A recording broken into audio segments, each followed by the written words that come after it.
সুপ্রিয় শিক্ষার্থী বন্ধুরা, আসসালামু আলাইকুম। আশা করি তোমরা ভালো রয়েছো। আমি রিয়াজ আসাদ তোমাদেরকে স্বাগত জানাচ্ছি 5 মিনিটস গ্রামার স্কুলের পক্ষ থেকে। আবার আজকের আলোচনার বিষয় হচ্ছে কমপ্লিটিং সেন্টেন্সের প্রভাবের ব্যবহার, অর্থাৎ প্রভাবযুক্ত কমপ্লিটিং সেন্টেন্সের সমাধান করার বা সেই সেন্টেন্সটি কমপ্লিট করার পদ্ধতি। চলো বন্ধুরা, শুরু করা যাক আমার আজকের ভিডিও।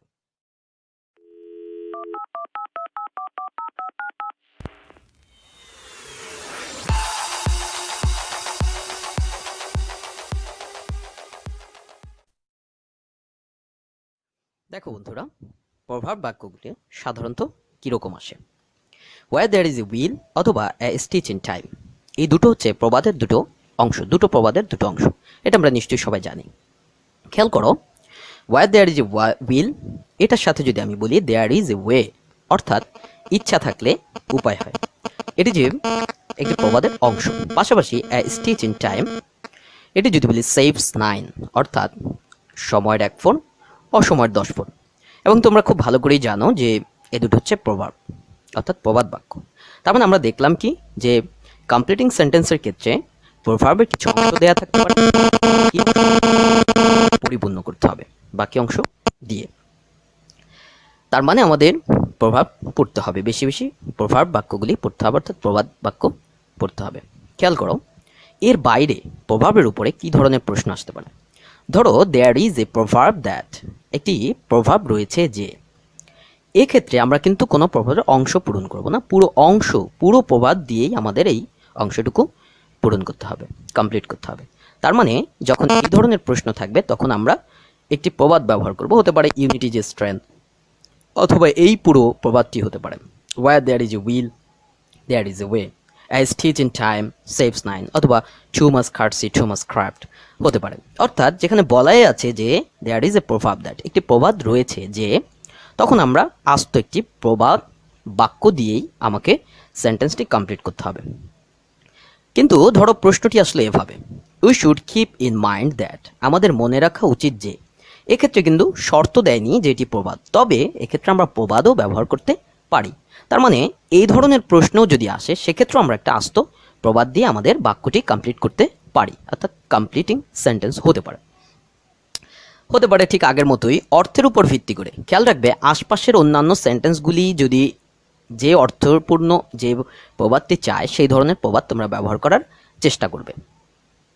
এবার খেয়াল করো, ধরো প্রশ্নটি এরকম আসলো, we should keep in mind that, অথবা it should be keeped in mind that, ইহা আমাদের মনে রাখা উচিত যে। এক্ষেত্রেও কিন্তু একটা প্রবাদ আমরা ব্যবহার করতে পারি। তবে খেয়াল রাখবে, এই যে we should keep in mind এবং it should be kept in mind, এগুলির ক্ষেত্রে প্রবাদ শর্ত নয় যে প্রবাদই ব্যবহার করতে হবে। আমাদের মনে রাখতে হবে এই ধরনের যে কোনো বাক্য আমরা ব্যবহার করতে পারি।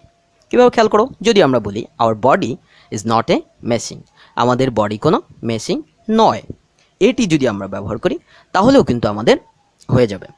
তার মানে আমরা কি বুঝলাম? যদি আমাদের প্রবাদ বাক্যের অংশ দেয়া থাকে তাহলে বাকি অংশটি আমাদের কমপ্লিটিং সেন্টেন্স কমপ্লিট করতে হবে। যদি দেয়ার ইজ এ প্রভাব দ্যাট বলা থাকে তাহলে পুরো একটি প্রবাদ দিয়েই আমাদের কমপ্লিটিং সেন্টেন্স করতে হবে। যদি we should keep in mind অথবা it should be kept in mind এরকম দেয়া থাকে তাহলে আমাকে পুরো একটি প্রবাদ বাক্য ব্যবহার করতে পারি, অথবা আমাদের সোসাইটিতে চলমান বা প্রচলিত যে কথাগুলি রয়েছে সেরকম একটা বাক্য দিয়েও আমি আমার সেন্টেন্সটি কমপ্লিট করতে পারি। এবার ধরো আমার প্রবাদটি সরাসরি দেয়া আছে, তাহলে আমি কি করতে পারি? তাহলে আমার খালি ঘরে আমি দেয়ার ইজ এ প্রভাব দ্যাট এই অংশটুকু ব্যবহার করতে পারি, অথবা এটাকে আমি we should keep in mind that তাও কিন্তু ব্যবহার করতে পারি, অর্থাৎ আমাদের মনে রাখা উচিত যে।